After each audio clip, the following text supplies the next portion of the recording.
Pode fechar aí. Pode fechar. Ok. Doutor Rios, pode. Ministro Luiz Vicente Senechiaro, hoje nós temos o prazer de ouvi-lo para o projeto Memória do Tribunal de Justiça do Distrito Federal. E é inegável que a sua passagem pelo tribunal foi muito importante. Você fez parte do segundo concurso de juiz de direito do Distrito Federal. Eu já fiz essa revelação de que foi, sem dúvida alguma, a turma dos juízes mais brilhantes que já passaram pelo Tribunal de Justiça do Distrito Federal. E 3 deles, do seu concurso, foram para o Superior Tribunal de Justiça. Então, é um depoimento muito importante para a memória do tribunal, o seu depoimento.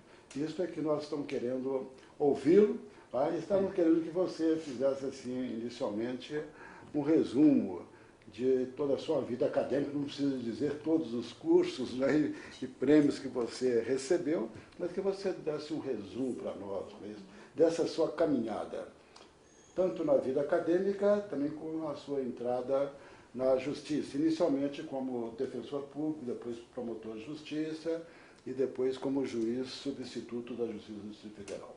Sim. Bom, a minha história no Tribunal de Justiça do Distrito Federal e Territórios começou com a esperança. Morava eu em São Paulo, com a positiva criação da cidade de Brasília. Achava que o Planalto Central ensejaria para o advogado oportunidade que o Estado de São Paulo já não ensejava. Tive a oportunidade aqui de ser professor da Universidade de Brasília, sob a orientação do sempre lembrado Roberto Lira Filho, cujas aulas, cuja orientação, foi ele meu orientador de tese, fizeram-me entusiasmar-me pelo direito e cada vez mais entender que o direito não é apenas a letra da lei, que a letra da lei é ponto de partida e não ponto de chegada. Além disso, tivemos colegas na universidade, como Sebastião Rios Correia e tantos outros, o que nos levava, nas aulas, no preparo, a aprender. Eu sou modesto e digo, aprendi muito como professor, porquanto a pesquisa, a leitura de obras que não eram, evidentemente, na inteireza transmitida aos alunos, mas que nos dava um cabedal muito grande para o raciocínio jurídico. Recordo-me, eu tinha escritório na W3, quadra 20, um dia lá chegou o Sepúlveda Pertence, transmitindo-me um convite para ir à universidade, se eventualmente eu tivesse interesse de ser professor. Entre as pessoas que me estimularam, Sebastião Rios Correia, que a quem sempre tivemos um contato íntimo na universidade e até certo ponto fora dela. A vida universitária, ela nos oferece ensejo para ampliar conhecimentos. Além disso, por influência, acredito, do Eduardo Ribeiro, do Lincoln Magalhães da Rocha, quando foi aberto pelo Tribunal de Justiça do Distrito Federal e Territórios um concurso para juiz substituto, arrisquei-me a postular uma vaga. Felizmente, fui aprovado e designado para as varas.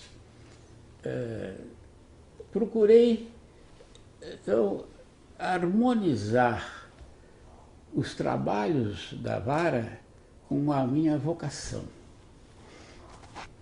Eu fugia das varas criminais. Apesar de ser professor de direito penal, achava excessivamente maçante ouvir testemunha, ouvir o réu, ouvir a vítima. E na primeira oportunidade que apareceu, solicitei a remoção para a vara da Fazenda Pública, onde fiquei vários anos. A lembrança que o tribunal me traz até hoje é a melhor possível. Em primeiro lugar, a companhia dos colegas, a pluralidade de pensamentos, a fidalguia também dos desembargadores fizeram com que cada vez mais eu me entusiasmasse pela carreira da magistratura, porquanto eu fiquei, em certa época, numa encruzilhada. Ou tempo integral na Universidade de Brasília, ou tempo parcial e o restante dedicado ao Tribunal de Justiça. Entendi que a aplicação da parte teórica, em concreto, seria favorável não só aos alunos, mas principalmente ao professor, que teria a obrigação de conquista, de fazer pesquisas, buscar elementos novos. Na minha vida profissional, como juiz substituto, certa vez fui designado pelo tribunal para realizar casamentos. Surpreendentemente, a noiva era surda e muda. Eu telefonei para o Colégio dos Salesianos, aqui na W3, se eles tinham algum instrutor de pessoa que pudesse, então, servir de intermediário. Responderam que não. E, face a isso, eu fiz o casamento. Quando menino, até os meus 8, 9 anos, morei na cidade de Santos. E entre os amigos que nós tínhamos na mesma idade, era um rapaz surdo e mudo. E nós nos comunicávamos com ele com a maior facilidade. Isso foi útil, que conversei com a moça e ela me disse que queria ter 2 filhos, que ia ter uma festa, me convidou para a recepção e esse foi um fato até certo ponto curioso. Nessa mesma área jurídica, fazia-se à época, não sei se houve a modificação da legislação, quando o casal comparecia para o desquite, era necessário ouvir os dois e depois separadamente. A regra geral era o homem que iria separar. Eu quero separar, isso aqui, isso aqui. Um dia, por exceção, o marido me procura ali no gabinete e diz: doutor, eu não quero me separar. A mulher queria. Eu falei: mas o que está acontecendo? O que você está fazendo? Ele falou assim: ela tem razão, mas eu não posso me separar. Porque ela dizia o seguinte, que ela não aguentava mais a convivência. ela não podia ouvir a campainha da casa, não podia pegar o telefone que tocava, porque eram exclusivamente credores. E como não havia pagamento, ela era xingada, ela recebia desaforos, etc. Quando ele veio conversar comigo, ele confirmou tudo. E falou: doutor, não me separe. Foi o único caso em que o homem falou: não me separe. Eu sei que eu estou errado. Eu falei: mas o que você faz aí durante o dia? Porque eu fico jogando sinuca. Não é? Então, são uns fatos assim, aparentemente gaiatos, mas de um significado humano muito profundo. A minha vocação não era a vara da fazenda, a vara de família. Apareceu a oportunidade, pedi minha remoção para a vara da Fazenda Pública, a primeira vara da Fazenda Pública. Por que isso aconteceu? Porque entre as que eu substituía, certa vez eu fui substituir o saudoso desembargador Raimundo Macedo, que era da primeira vara da Fazenda Pública. E lá eu notei a diferença. Primeiro, não havia praticamente testemunha.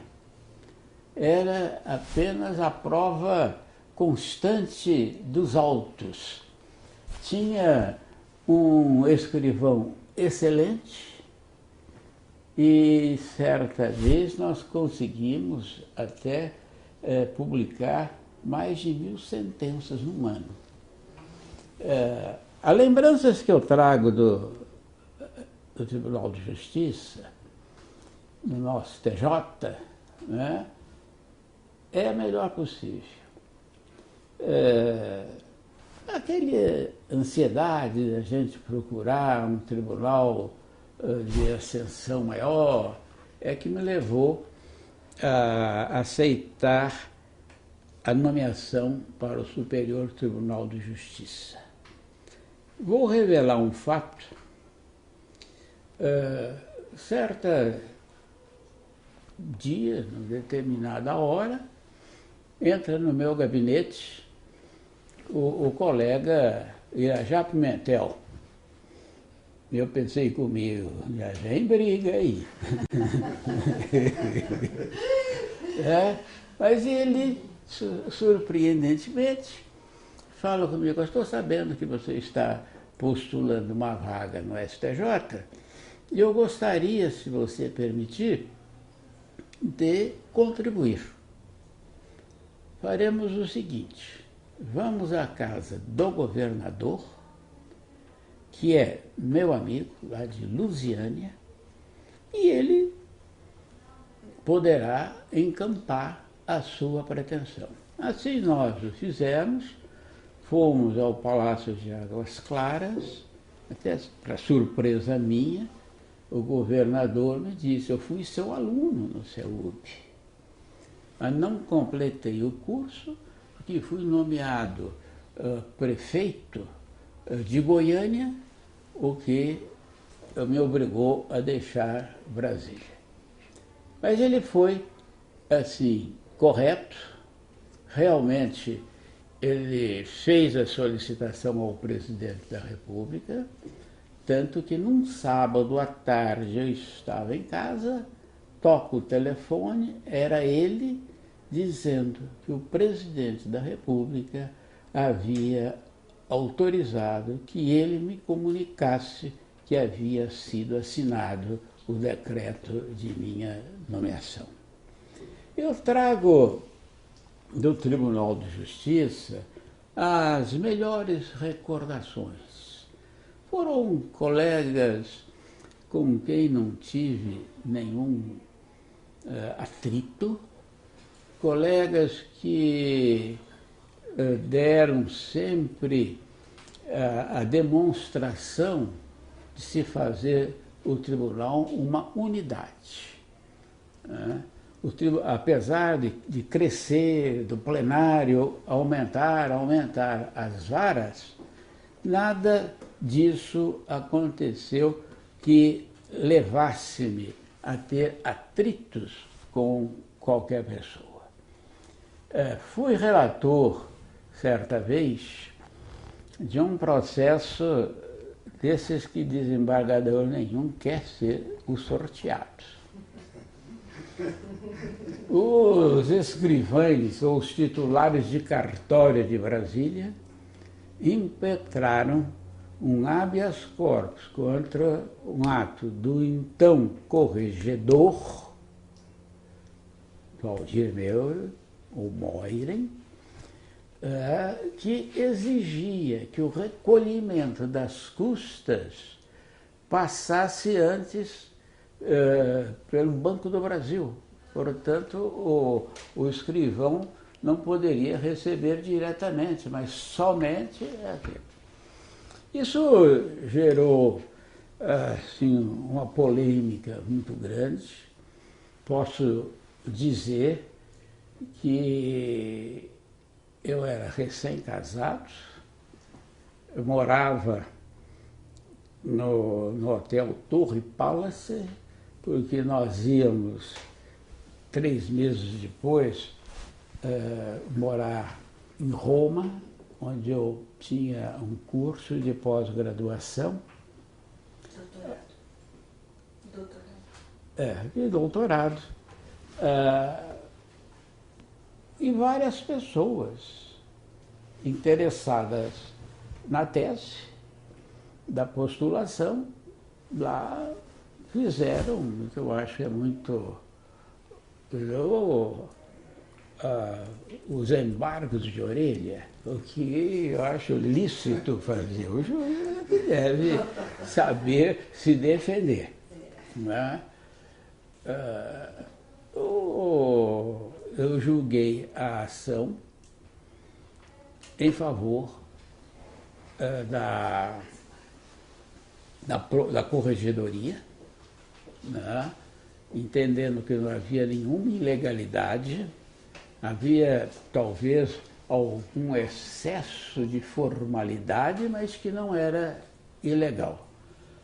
Isso me causou assim, inimizade com uns 3 ou 4 titulares de cartório. Mas eu preferi ficar com a minha consciência. São pessoas que até hoje não me cumprimentam. Mas, paciência.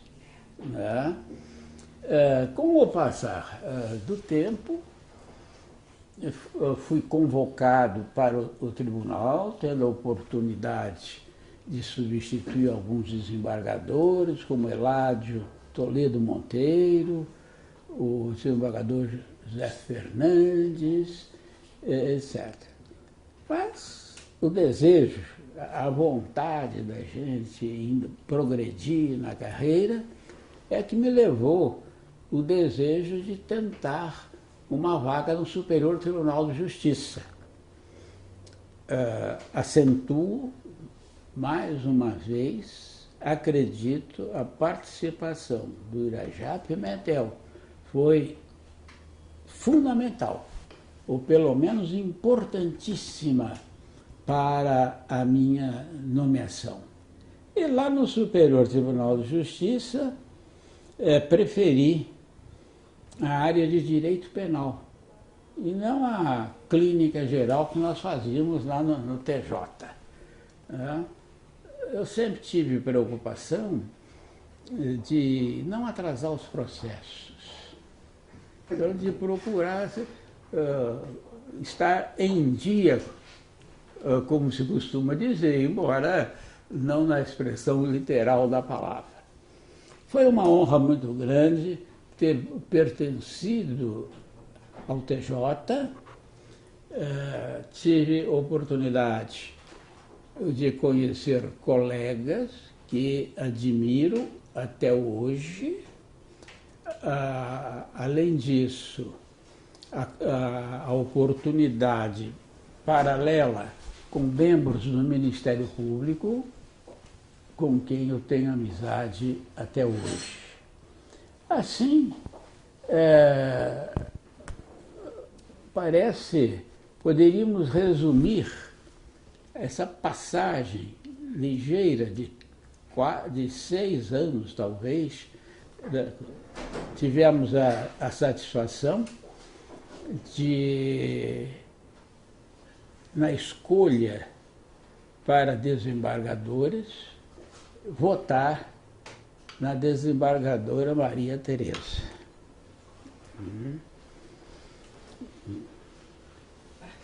Hoje estou mais ou menos afastado do tribunal em razão da atividade, que é a advocacia. Uma profissão agradável, mas muito ingrata, exigente. Temos que dar satisfação a terceiros.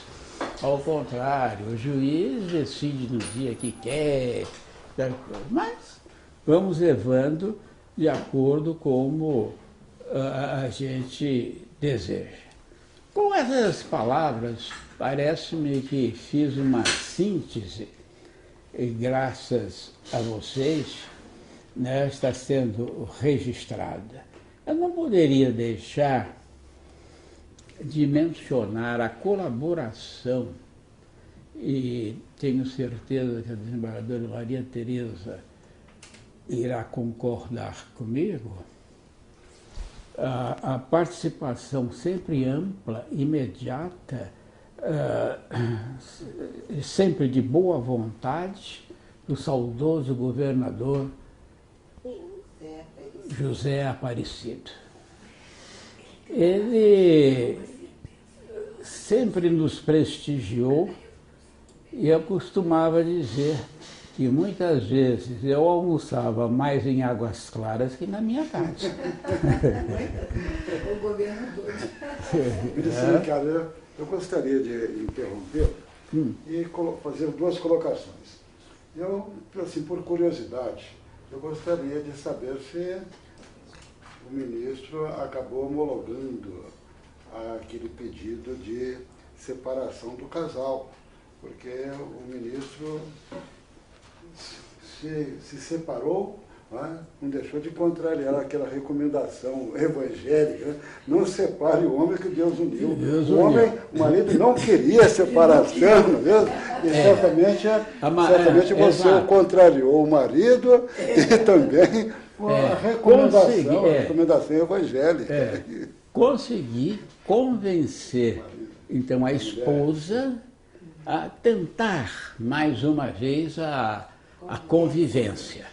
E eu acho que foi um dos poucos casos em que houve anuência. O que se via era que a mulher queria a permanência do casamento e o homem queria romper. Certamente já havia outro compromisso. Mas eu gostaria apenas de um elogio à sua pessoa, né? Porque eu fui juiz de vara de família e sei o quanto era difícil conseguir uma reconciliação, não é isso? E você? E eu acho que a gente tem que acreditar também, em razão daquele aspecto que você chamou a atenção, de que sempre teve um relacionamento muito cordial com todos os colegas, não é isso? Eu posso atestar esse fato. Eu sei que, além de magistrado, você também foi um dos presidentes da Associação dos Magistrados aqui do Distrito Federal também, não é isso? Então, isso a gente tem que acreditar, esse bom relacionamento seu, essa capacidade que você tem de acolher amigos, de fazer amigos e de não criar inimizades. Então, acho que a coisa que tem que se acreditar em você, porque é muito difícil nesta área do judiciário, não viver essa em harmonia. E acho que você conseguiu fazer isso. Muito obrigado. Aliás, eu sempre reprovava, embora não externasse meu entendimento, a desembargadora Maria Tereza presenciou, você saiu mais cedo, aqueles desentendimentos, às vezes públicos, até com palavras ásperas, agressivas, eu procurava me afastar daquele clima. Deixei o tribunal sem mágoa de ninguém e com isso nós passamos pelo STJ e a desembargadora Maria Tereza sabe, não era fácil naquela fase, não. Isso, e felizmente as informações que eu tenho é de que o tribunal mudou nesse aspecto profundamente. Todo colegiado tem os seus problemas, mas entre nós, em determinada época, era excessivo. Então, foi. Ministro, quando o senhor atuou na Vara da Fazenda Pública, o Distrito Federal não tinha ainda essa questão de terras que avulta nos dias de hoje, esses condomínios irregulares, essa luta por terras públicas, invasões, etc. Qual era a situação fundiária do Distrito Federal na época? Não, já existia, tanto que eu prolatei sentença, fiz um estudo pormenorizado, inclusive de ordem constitucional, dos escritores da Constituição de 1891, a qual dizia que seria construída no Planalto Central a capital da República. E defendi, na conclusão, de que as terras do Distrito Federal são públicas. Sempre foi o meu parecer. São públicas. E o Estado, toda essa confusão. E o Estado é que, então, transmite, havendo interesse, ao particular, por venda, por comodato ou qualquer outro instituto jurídico. Mas as terras são do Distrito Federal. Ministro, eu gostaria até de lembrar que foram dois estudos importantes. Um seu e o do Irajá. O seu no sentido de que... Mas havia também um voto do desembargador Léo Fagundes, não houve? Sim, Léo Fagundes. Isso. Que fixou uma posição do Tribunal de Justiça a respeito dessas terras. Não houve, doutor Rios? Houve esse voto dele. No sentido que as terras eram públicas. Públicas. Pois é, mas o que eu gostaria até de que ele mencionasse foram dois artigos importantes, e todos dois muito bem escritos, muito bem fundamentados juridicamente, né? O seu, no sentido de que essas terras já pertenciam à União Federal desde 1891.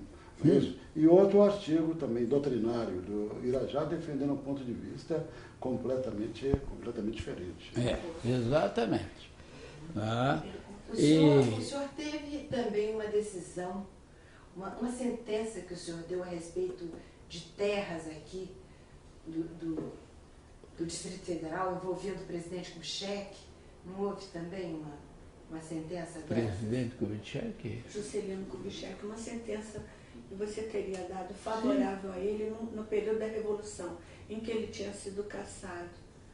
E você deu uma sentença favorável a ele. Era a respeito de terras também? Era a respeito de terras, e parece que isso gerou um certo receio por parte dos colegas que ele pudesse ser prejudicado na carreira. Porque o presidente já era cassado, já não era mais presidente, e ele deu uma sentença favorável ao presidente. Esse aspecto eu Não lembra? Não estou recordando. Embora essa decisão... Eles limpam tudo direitinho. Depois limpa. Embora a decisão sobre as terras compreendia também Lusiânia, onde o presidente tinha a sua propriedade. Os desembargadores Valdir Meuri e Leal Fagundes eram inteiramente contrários a esse fato. A matéria já foi levada... Eles pensavam que as terras eram públicas? Não. Privadas. Não, eram privadas. Privadas. Exatamente. Privadas.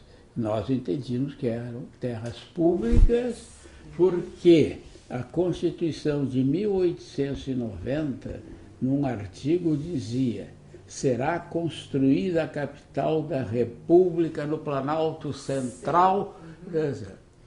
E foi lançada a pedra fundamental. Encontra-se perto de Planaltina, um presidente da República lançou a pedra fundamental. Agora, havia um problema de legalidade que eu acredito nenhum dos poceiros, digamos assim, tenham satisfeito. Porque havia a declaração da igreja, do registro paroquial. O registro paroquial, que era o passo inicial.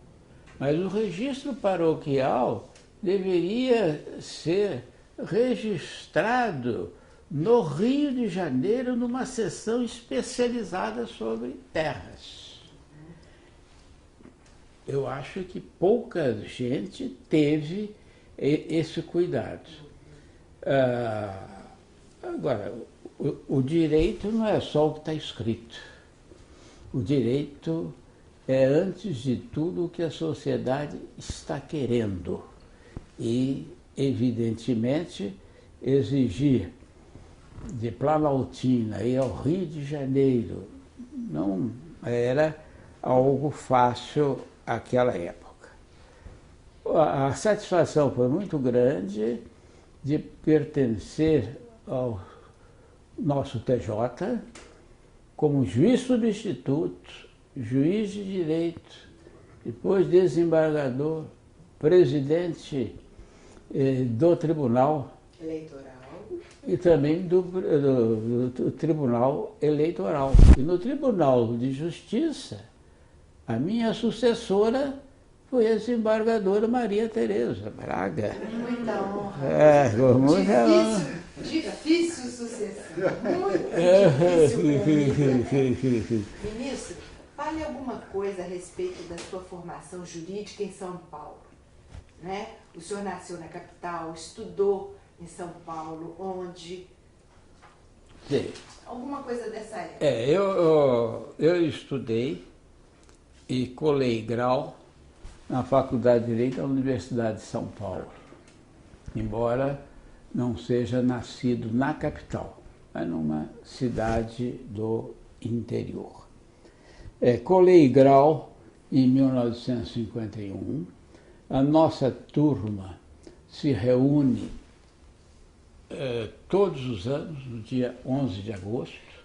Eu saio de Brasília para ir a essa reunião com os colegas, olho para eles, vejo, estão diferentes, eu acho que eu estou diferente também. Que foi uma reunião.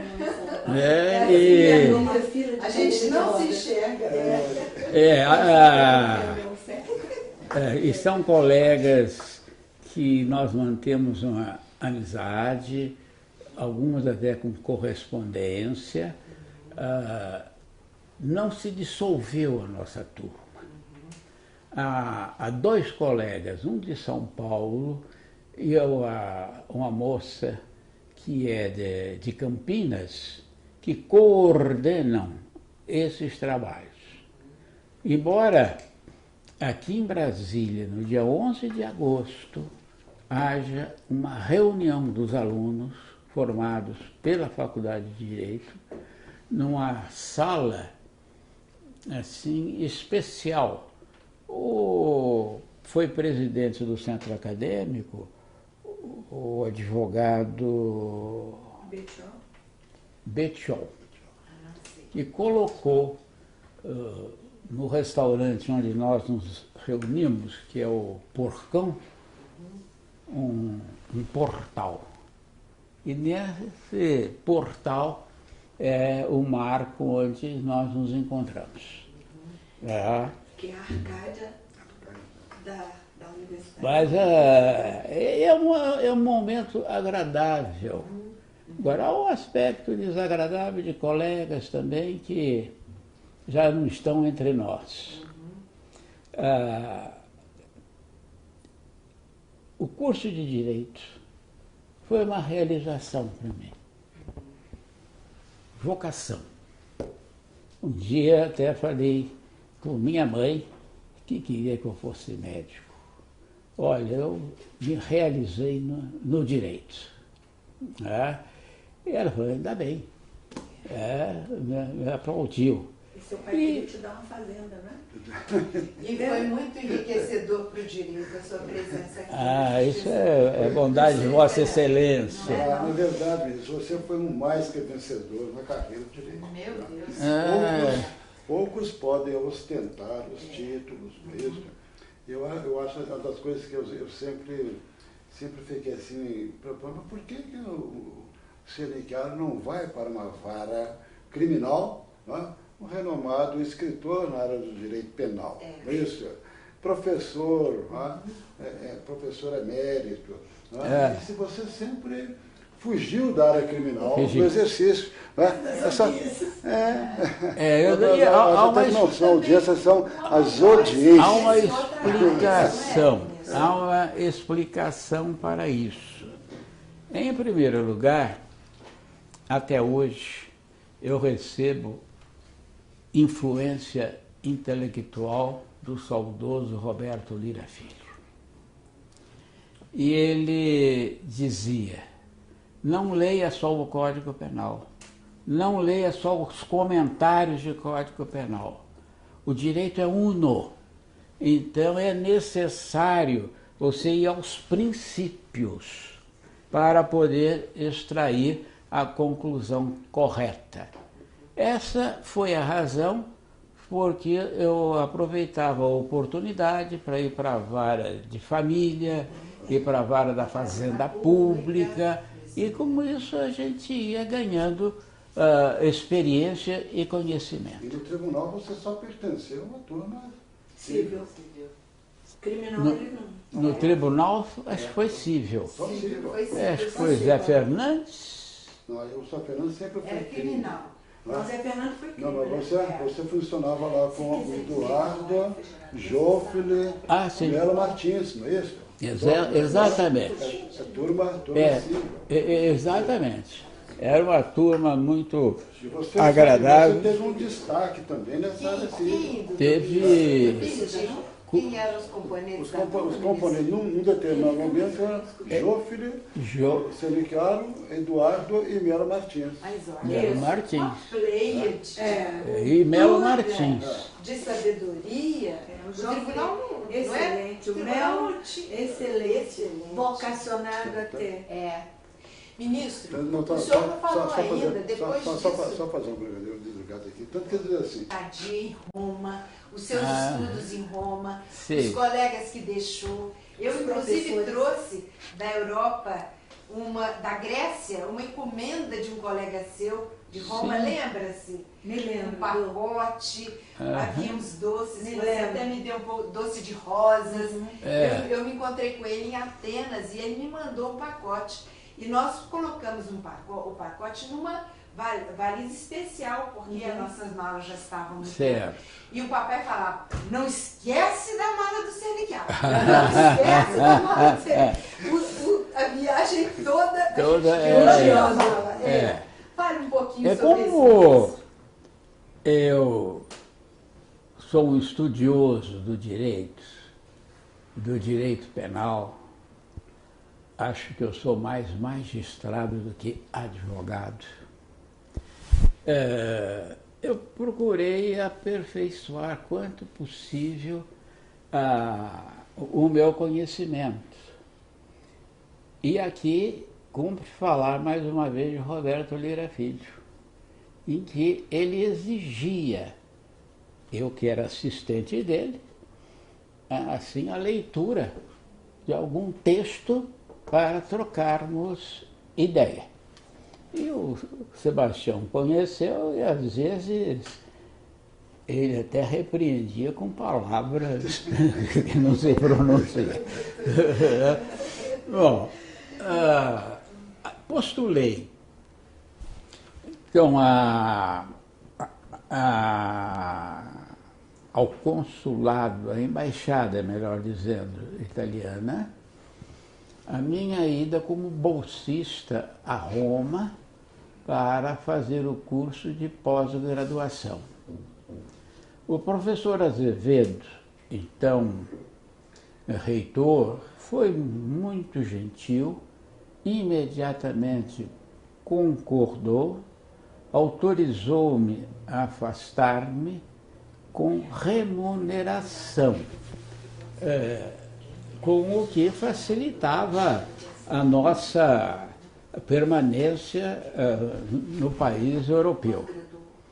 O curso foi ótimo. A doutora Concita está falando que foi doutorado, o senhor fez pós-graduação em São Paulo. Sim, doutorado. Você falou pós-graduação, É. postulei pós-graduação. Você postulou o doutorado. Exato, foi o doutorado. Não, a gente faz depois a correção. Exato, foi o doutorado.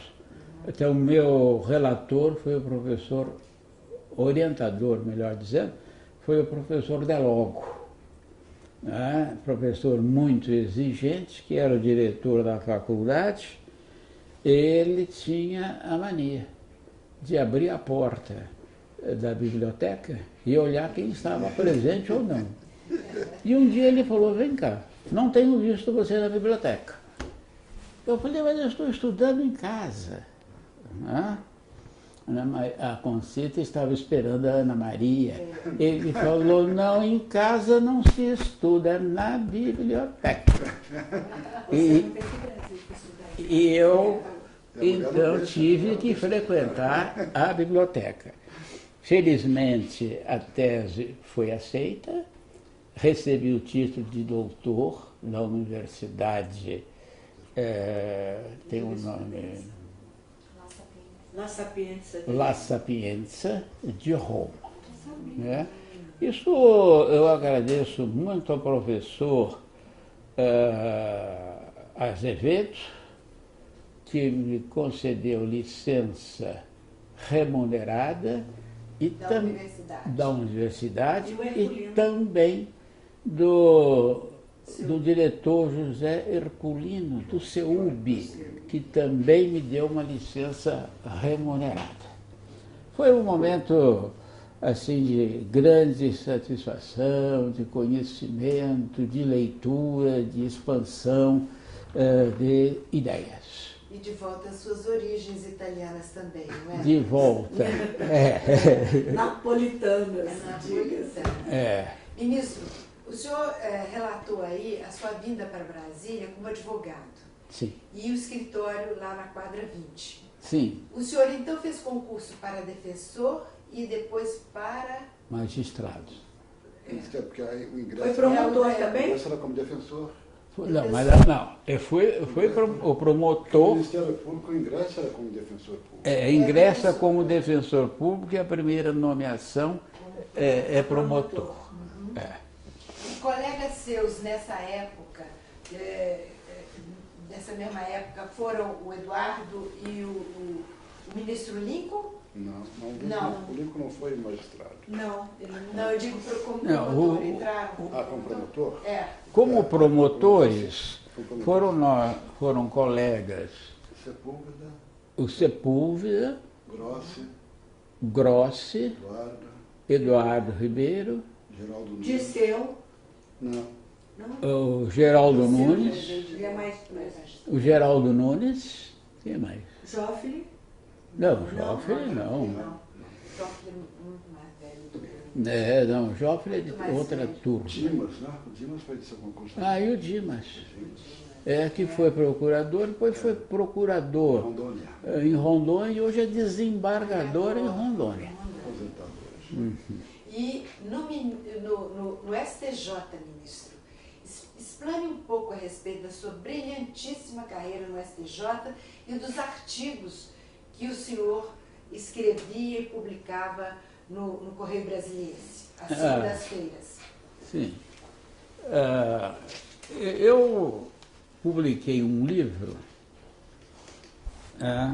que era a soma dos artigos que eu escrevia no Correio Brasiliense. Por sua vez, eu me inspirava numa decisão que eu havia dado para, transpondo numa linguagem jornalística, a tese que o senhor tinha a tese que tinha sido desenvolvida no voto. Foi publicado pela editora Del Rey, de Belo Horizonte. Estão me pedindo para fazer uma nova edição e isso me agradava bastante, porque dava oportunidade de se lançar as ideias ao conhecimento de terceiros, não ficar num ambiente fechado, mesmo. Essa foi realmente a razão da publicação desses artigos. E a minha tese lá em Roma, que foi aprovada com distinção, é o seguinte, rapidissimamente, que eu acho que não é correto dizer-se que a lei penal mais favorável retroage. Meu entendimento é de que a lei penal mais benéfica aplica-se imediatamente para o futuro. Até aplicação imediata da lei. Aplicação imediata da lei. Tive a felicidade de ter o grau máximo, tive bons professores. O professor Delogo, que foi meu orientador, era terrível, ia me fiscalizar todos os dias para ver se eu ia à biblioteca. E eu tinha a cada 15 dias de dar o que eu escrevia para ele ler. Ele dizia que lá aquela faculdade não era... Escrevia em italiano, ministro. Em italiano? Em italiano. Italiano. Tinha... o domínio da língua também. Não, mas aí eu escrevia em italiano e tinha um rapaz que nós conhecíamos. Até o pai era proprietário de um hotel, e onde nós fazíamos as refeições, que ele então fazia a revisão para o italiano. Deixa eu só fazer uma pausa aí muito interessante. Esse rapaz começou a gostar do trabalho dele. Então, depois que nós mudamos da Europa para cá de novo, esse rapaz pegou essa tese, isso ele nos contou. Apresentou em Londres, como dele, conseguiu um grau máximo de emprego. A tese do mesmo. E não foi processado. Ninguém nem sabe. Ministro, outra coisa. Quantos anos o senhor ficou no STJ e os seus trabalhos na comissão de elaboração da lei, da última lei da execução? Código Penal. Código Penal, então. Mas o senhor também atuou na lei de execução, não foi? Não. Não, foi projeto, foi. Os seus companheiros e os seus trabalhos na comissão. Certo. Na elaboração de reforma do Código Penal, eu participei de 2 comissões. Uma presidida pelo nosso amigo Ibrahim Abiakel e, na segunda vez, pelo meu contemporâneo de faculdade, José Gregóri. Né? E tivemos, talvez, a ousadia de colocar no texto temas que hoje estão na ordem do dia. Nós defendíamos, por exemplo, a possibilidade da interrupção da gravidez, no caso de anencefalia, né? Como nós sabíamos que a Igreja seria contrária a essa tese, eu fui à CNBB, conversei com o secretário e ele me disse o seguinte: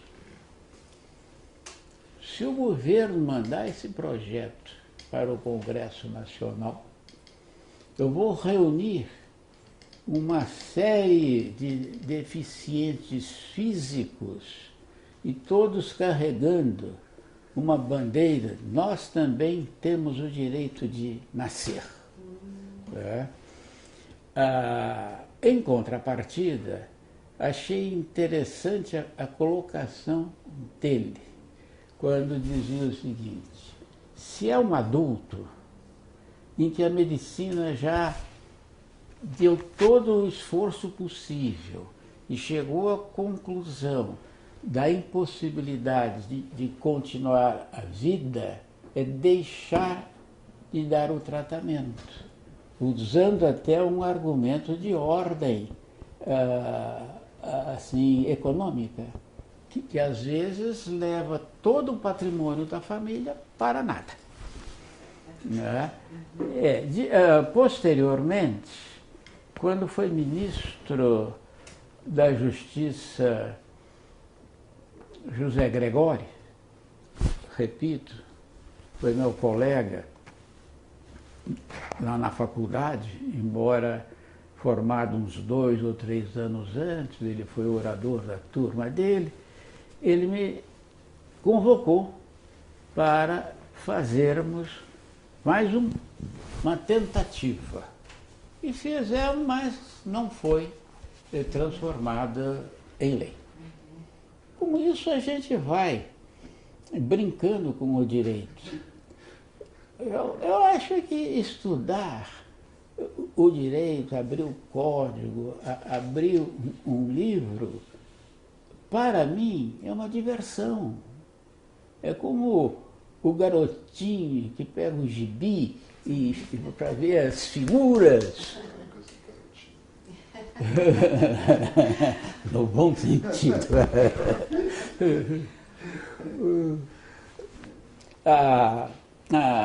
As lembranças que eu trago da magistratura, seja no Tribunal de Justiça, seja no STJ, são as melhores possíveis. Meus relacionamentos sempre foram a desembargadora Maria Tereza e os nossos rios sabem perfeitamente que em determinada época integrar o TJDF era um risco. Precisava colocar a vida no seguro. Mas tudo passou, é um tribunal que se projetou, está num plano de primeira qualidade. No STJ, divergências há, como em todo colegiado, mas de lá trago também uma lembrança muito boa. Temos o hábito, e toda quarta-feira, todos os ministros do STJ se reúnem lá no tribunal, na sala dos aposentados, para trocar ideias. Com mordomia, tem o garçom, tem... Olha, isso não é uma bela ideia? Vem de encontro a tudo que o senhor está lutando, não é? Ministro, agora eu gostaria de você trouxesse assim para registrar algum caso interessante de julgamento lá no Tribunal de Justiça. algum julgamento marcante na história do tribunal? Vocês têm alguma recordação? Tem. Eu era juiz substituto, integrava uma turma em que estava presente o desembargador Raimundo Macedo, a quem eu substituí quando ele se aposentou. Né? E a tese era a discussão sobre paternidade. O rapaz negava a paternidade e a moça insistia que ele era o pai da criança. O Raimundo Macedo, que estava ao meu lado, depois que eu disse, não, mandou flores na maternidade e compareceu, levou não sei o quê, circunstâncias que levam a extrair a conclusão do interesse daquela pessoa. O Raimundo Macedo virou-se para mim e disse, não precisava você ter dito nada disso. Olha a cara do pai ali e da criança. Foi um ambiente no STJ, a desembargadora Maria Tereza sabe, jamais eu me envolvi naquelas brigas intestinas, dava-me perfeitamente com o Zé Fernandes, né? E, por sua vez, nós tínhamos a conciliação de Juscelino, José Ribeiro. Né? Fui também presidente do Tribunal Eleitoral. Presidi aí uma eleição que eu não me recordo quem era o presidente da República.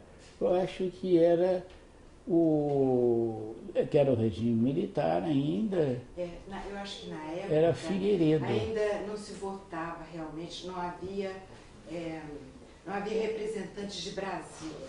O tribunal atuava nas eleições, mas com justificativas, não era? Para justificativas. É possível. Porque a só em 86... apenas para os eleitores que tivessem de fora. De fora. Não havia. Exatamente. Exato, então foi realmente. Lembro até que um dos eleitos naquela época foi o jornalista Meira Filho. Ele foi eleito. Primeira eleição. Primeira eleição, ele foi eleito senador. Será que essa não foi a eleição de 86, não, doutor Wilson? Eu não me lembro. Eu acho que Primeira sim. Filho morreu esses dias. Foi semana passada.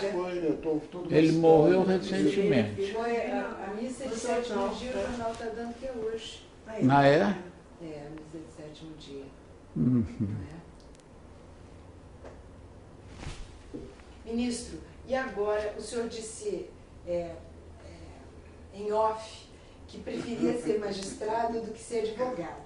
Sim. Mas o seu escritório, belíssimo escritório, não precisa de gravar isso? Raramente nós defendemos matéria civil ou administrativa. Né?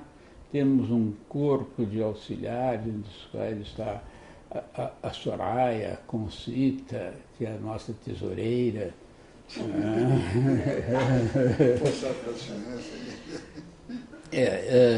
Então, como regra, só matéria criminal.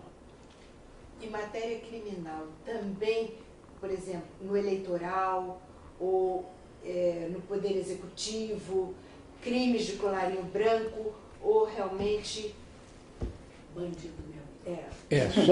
Só não atuamos na primeira instância. Sim. Por uma razão simples. Porque o andamento do judiciário é terrível, é lento. E as varas estão superlotadas. é necessário ir várias vezes pedindo preferência para este ou aquele caso, o que leva muito à prescrição da ação penal. Já nos tribunais é diferente. Embora estejam eles também com um número excessivo de processos, não sei se por organização, pela presença de auxiliares, que são os secretários, caminha mais rapidamente.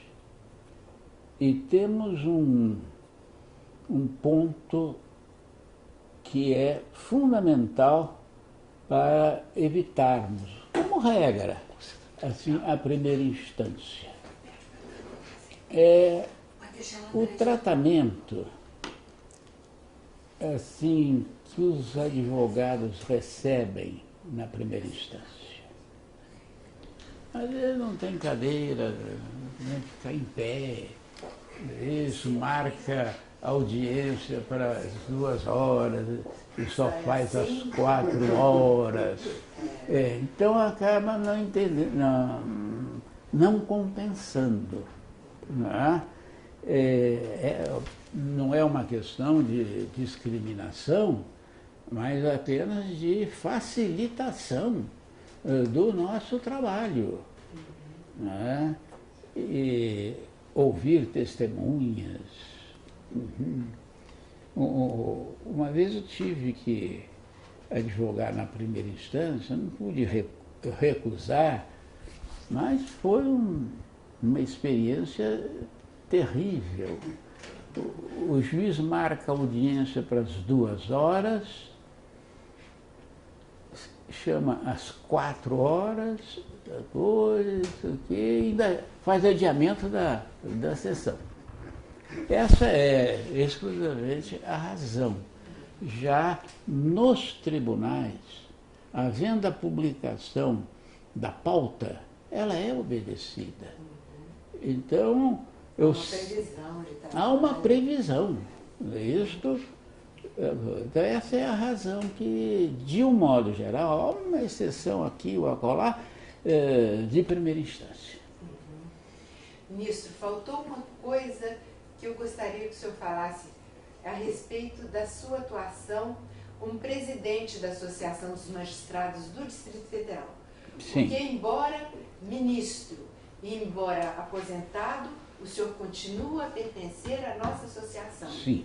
O que muito nos honra, não é, doutor Nilson? Obrigado. Bom, a Associação dos Magistrados do Distrito Federal, que originariamente não tinha esse nome em iuris, era Associação dos Juízes do Distrito Federal. Houve uma reunião, sugestão de um colega que não está atuando mais, aquele que foi cassado, do Tasso, do Tasso, do concurso dele, Geraldo Tasso, que lançou a ideia de haver uma associação dos juízes. Houve um jantar na churrascaria do Lago. Ali estávamos presentes 8 ou 9, recordo de Eduardo, Maria Carmen,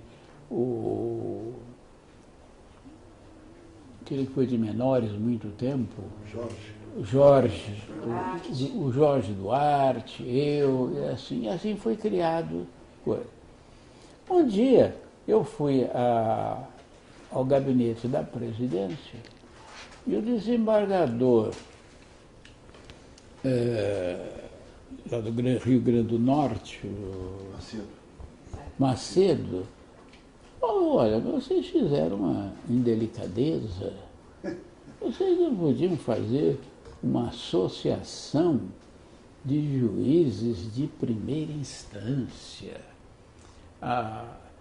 a Justiça do Distrito Federal é uma só. Foi quando, então, eu levei a notícia aos colegas e numa reunião foi mudado o nome Iures para Associação dos Juízes do Distrito Federal. Né? Fui presidente algumas vezes, nunca tive problema com colegas e procuramos desenvolver, assim, no interesse da classe, instituímos. A ideia partiu do colega Minervino, a criação de uma bolsa no caso de morte. Pecúlio. É o pecúlio, né? É um pecúlio. Tem sido válido, muito válido até hoje, né? Sim, exatamente, o pecúlio. Então, eu participo também desse pecúlio. A associação, de um modo geral, pelo menos enquanto eu estava lá, não apresentava nenhuma divergência, a não ser que não seria propriamente divergência, mas era assim uma insistência de um colega que queria ser presidente a qualquer custo. O sorriso dos colegas já estava. O senhor foi corregedor? O senhor foi Não. vice-presidente? Eu fui vice-presidente. E felizmente não fui corregedor. Felizmente.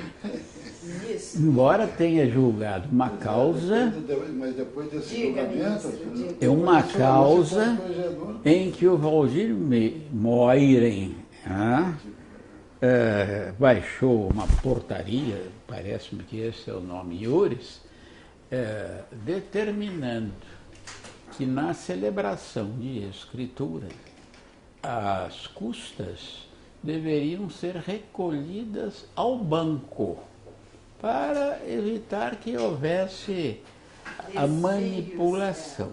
Né? Foi distribuída a ação, eu relator, Eu sou contemplado. Contemplado com a relatoria. contemplado com a corredoria. Ele recebia a visita de vários tabeliães, Adianto. Eliane, a Leia, a Cruz. Ele veio parar aqui, mas a briga de uma filha com os demais. Não. Os demais irmãos. Esse é outro. Esse é O outro. Elianto, era filho do Elianto. Aquela mocinha que você... Sim, mas eu não Elianto não era do cartório? era do Então cartório. era esse. Mas não era ele. Pode registro de imóveis de Taguatinga. Taguatinga, era esse mesmo. Exato. Então, assim fui procurado. Naquela época eu morava em hotel, como é que chama? Torre Palace Hotel. Morava lá, eu era assediado, compareciam. Mas eu entendi que não, que era uma forma de disciplinar a feitura de escrituras, de atos notariais, em face do que negava provimento.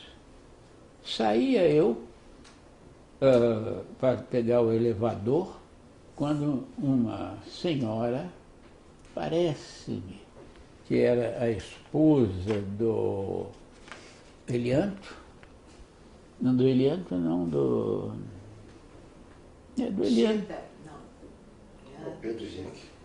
As duas, eu estou lembrando as duas, porque as duas participavam, Não. ele participava ativamente dos Do trabalhos processo. do cartório.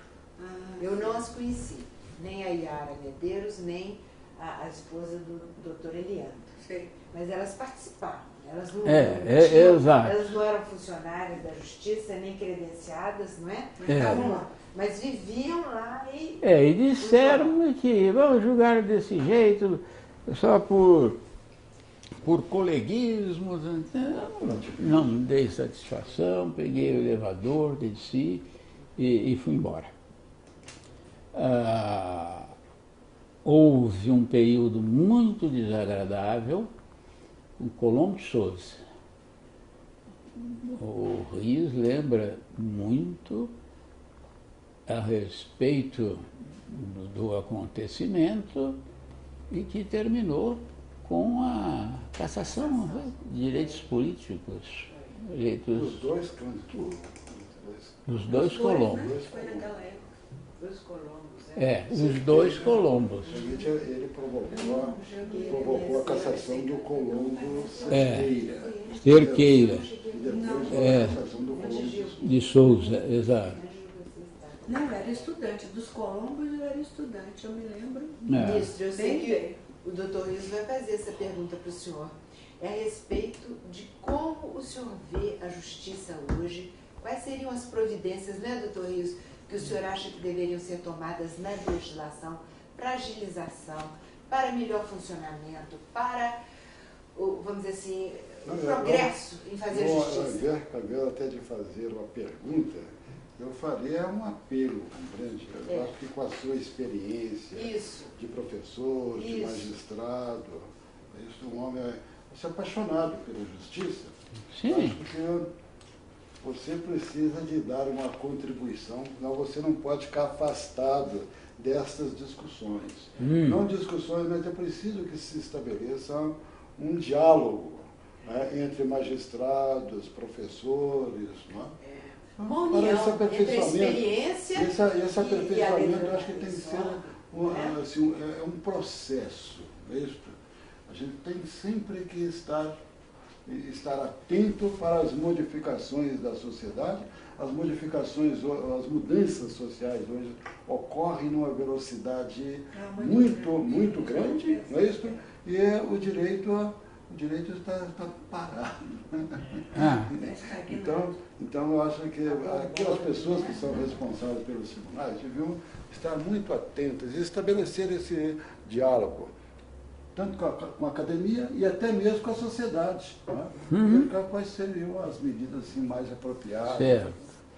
A sua observação é correta. Eu noto, por exemplo, uma certa divergência ou não união entre a Justiça Federal e a Justiça dos Estados e do Distrito Federal.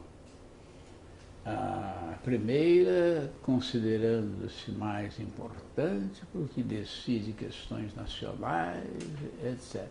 Coisa que absolutamente não me parece correto. Cada um julga de acordo com a sua competência. Recordo de uma decisão em que o impetrante do mandado de segurança era o desembargador, ele é de Minas, Mariosa. O Mariosa, ele pleiteou ao tribunal um aumento de vencimento, que dizia que o cálculo que estavam fazendo para ele não estava correto, que ele queria contar o tempo de seminarista. Não? Então ele impetrou um mandado de segurança, fui o relator, e eu concedi a segurança, porque os seminários são obrigados a recolher a contribuição social dos seminaristas. Né? E em face disso, depois foi ao Supremo que manteve a decisão. Portanto, agora, a lembrança que eu tenho do nosso TJ é a melhor possível, é agradável. Só quando eu não posso é que eu deixo de atender a convite, de estar presente. Sempre estar. Você tem para mim que você tem muita sugestão aí a respeito de uma reforma do judiciário. Assim a gente vai. assim, uma extinção de algumas justiças especializadas. Nós, por exemplo, no STJ, toda quarta-feira, os aposentados se reúnem numa sala para troca de ideias, né? E onde é servido lanche. Com isso, a confraternização. Uma interrupção aí. Eu gostaria que você declinasse o seu nome. Não, no final. Ah, no final? 5 minutos. Ah, no final você declinasse o nome. Eu já fiz referência ao ministro Vicente Selicar, mas eu estou querendo ouvir do próprio ministro. Então nós nos encontramos todas as quartas-feiras. Não precisa. E a provocação é porque um dia desse eu fiz referência à extinção da justiça eleitoral, compreende? O que provocou uma grande reação da desembargadora Maria Tereza. Bom, de repente, né? A gente está acostumado a cair no buraco. Do desembargador Jerônimo e do desembargador Hermenegildo. Né? Depois eu tive a oportunidade até de dar algumas razões para. Eu creio até que ela ficou um tanto abalada, né? Porque eu vejo que não se justifica uma justiça militar. É isso? Eu tenho para mim que justiça é um nome tão sagrado que a gente não pode ficar adjetivando. É isso? Sei. Justiça militar, justiça eleitoral, por quê? Trabalhista. Eu faria. O senhor vai fazer uma revolução para trabalhar. Justiça Federal. Veja que eu caminharia para uma justiça nacional. Uma única justiça. Justiça superior. Sei. Unia tudo. O professor Rios, pelo que eu entendi, ele quer uma sugestão sua. Seja qual for a sua opinião. A sua opinião. Se não seria o caso de haver a extinção de algumas justiças especializadas? Ou então, ou todas elas? Ou então um processo na lei, o que poderia ser feito para agilizar esse andamento, não é? Sim. Alguma coisa que da sua experiência poderia resultar em uma melhora assim visível. É um problema muito difícil de, na prática, se concretizar. Eu participei da comissão nomeada pelo ministro da Justiça para elaborar um projeto da Justiça de Pequenas Causas. Né? Com isso, tínhamos a esperança de que haveria uma celeridade muito grande. As informações que nós temos parecem-nos não é como se imaginava. Tenho ainda para mim que, e não é comum na nossa justiça, punir o demandante de má fé. Muitas vezes, uma vez recebi um cliente aqui no escritório e disse: você não tem direito por isso, por aquilo. Mas, doutor, enquanto o processo caminha, eu vou ganhando tempo. Que mentalidade. Que, infelizmente, é isso. Em todo o processo tem um que não quer o encerramento do... Agora, infelizmente, na justiça, juízes, mesmo de tribunais, morosos, difíceis de dar sentença, né? E com isso retarda profundamente o caminhar da justiça brasileira. Às vezes o preparo, né? Às vezes, E o CNJ, ministro, o que o senhor pensa a respeito do CNJ, da colocação do CNJ, da influência que ele tem no Poder Judiciário Nacional? Sim, né? Da influência que ele tem, talvez, não sei, nas decisões do Supremo Tribunal, no posicionamento. O que o senhor pensa? O CNJ veio com uma finalidade, inclusive, de disciplina. de controle do Poder Judiciário. Entretanto, tenho atuado ali, pouco, não muito, mas notado que não tem cumprido com a finalidade. Sanções são pouquíssimas, se é que já houve alguma sanção. Deveria fazer correições, que não fazem. Passou a ser um mini tribunal que julga algumas causas. No ano passado, eu lá advoguei e o objeto era a respeito de titulares de cartório no Amazonas, quando a finalidade seria de disciplinar, exigir dos magistrados um comportamento, mas esse comportamento continua o mesmo. Quando nós distribuímos um processo e cai um determinado magistrado, a gente pode... Se fosse criminal, a gente ganharia prescrição. Mas como se está divulgando na área criminal, tem que ter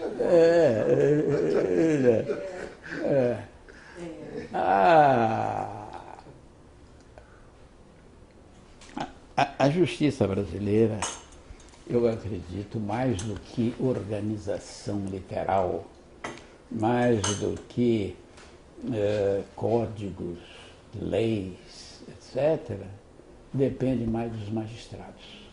O magistrado que tem vocação, o magistrado que comparece, o magistrado que leva processo para casa, etc., esse consegue manter o ritmo, pelo menos em termos razoáveis. Mas aquele que age de modo diferente. O Sebastião está fazendo umas ironias, então eu vou permitir fazer uma, né, de um certo magistrado que é conhecido como muito lento. Né? Mas nós estamos à procura de talentos. Talentos, sei. Né? E esse magistrado era conhecido como de retardar julgamentos. E um dia, na véspera de entrar de férias, ele deu um despacho, voltem-me conclusos após as férias. E voltou. Não tinha nenhum processo concluído. Não tinha nenhum processo concluído. Estatística zero. E esse fato é verdadeiro. É verdadeiro. Eu não sei, essa pessoa, esse colega é inteligente, é culto, mas está com o estado de saúde péssimo. É uma pergunta, como tem gravação. Pula, não está registrando. Pula isso. Ele acabou dizendo a primeira palavra, a primeira letra do Muito bem. Bom, Mas foi uma... eu tenho para mim que foi muito proveitoso esse depoimento. Eu acho que o tribunal não poderia prescindir desse depoimento seu. Então, o grande mal nesse país é que é um país sem memória, mesmo. E eu tenho muito entusiasmo por esse projeto do tribunal, porque preciso deixar registrada esta história. E o ministro Serricaro fez parte dessa história, né? Ingressou logo no início, eu creio que em 66, não é isso? O seu ingresso no Foi tribunal. o segundo concurso. O segundo concurso, não é isso? Então foi muito importante. Nós agradecemos a sua atenção, foi muito bom para o registro de sua passagem pelo Tribunal de Justiça do Distrito Federal e dos Territórios. E agradecemos a sua atenção, a sua lhaneza, o que não nos espantava, porque a gente, o nosso conhecimento já data de algum tempo. Nós não convém nem mencionar aqui desde quando... Você tinha cabelos pretos. Nós tínhamos, é isso? Então, nós agradecemos aqui, queremos deixar aqui o nosso agradecimento pela sua atenção. Foi muito importante para o regime. Gostaria também de agradecer esse contacto. O Tribunal de Justiça do Distrito Federal e Territórios teve uma importância muito grande em minha vida. Foi o primeiro cargo público que ocupei. E sempre o fiz com uma vontade de acertar. Levava processos para casa, não deixava que ocorresse atrasos injustificados, e honestidade. Era o meu pensamento. Se o tribunal entendesse que não era o correto, modificaria. Mas era o meu pensamento e não o pensamento de terceiro. Então, agradeço à desembargadora Maria Tereza, ao nosso sempre querido Sebastião Rios, por este encontro, que é um registro histórico, que vai se projetar no tempo para a memória do Tribunal de Justiça do Distrito Federal e Territórios, do qual só guardo boas lembranças. Não tive atrito com ninguém, só tive satisfação e lá aprendi. Lá foi uma escola que a gente diariamente tinha que frequentar para aprender. E agradeço também à desembargadora Maria Tereza Braga, ao Sebastião Rios, nosso prezadíssimo colega,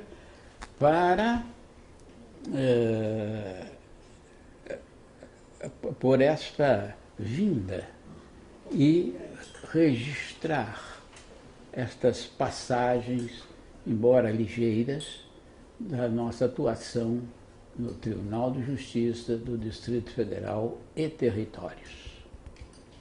Hoje já não... Obrigado. Ministro, foi uma belíssima conferência, uma entrevista excelente, gostamos muito tanto. Obrigado. Muita alegria estar aqui, ministro. A satisfação é toda nossa. Você falou uma coisa importante aí, que é a questão dos princípios, né? Na Universidade do Brasil, Sim, era princípio. os princípios, né? Princípio, ali